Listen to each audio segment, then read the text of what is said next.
My grandpa was a third-generation Montana rancher, and he died when I was 17. He left me the 120-acre family ranch outside Bozeman, the one our family had owned for 80 years, plus a $150,000 cash trust for ranch upkeep, cattle, and equipment. The will was ironclad.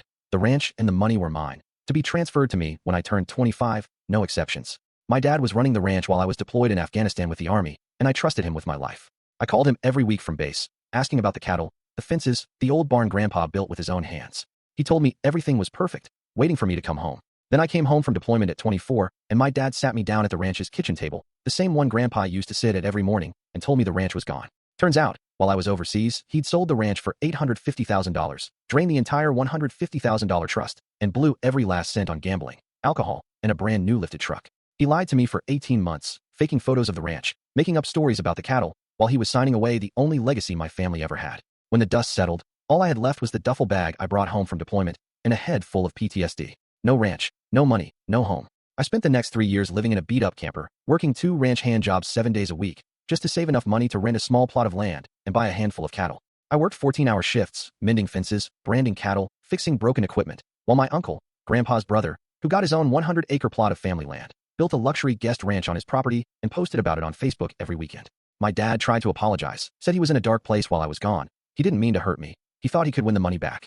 But this wasn't his land to sell. It was mine, the only thing Grandpa had to give me, the only thing that ever felt like home. His selfishness destroyed my legacy, and I cut them both off completely after that. When I got married 4 years ago, they weren't invited. When my wife and I had our baby boy, we didn't tell them. We just brought him home from the hospital last month, and my uncle must have told them, because my dad and mom showed up at our ranch gate at sunrise, unannounced, holding a tiny cowboy hat and a handmade blanket. My mom was sobbing, begging to meet her grandson, saying she'd already missed so much and couldn't stand to miss another second of his life. My dad stood behind her, staring at his boots, not saying a word. I leaned against the fence, my hand on the holster at my hip, and told them they could step foot on my land and meet our son the second they paid me back every cent they stole. The full $850,000 ranch sale price, plus 10 years of land appreciation. We're talking almost $1.2 million.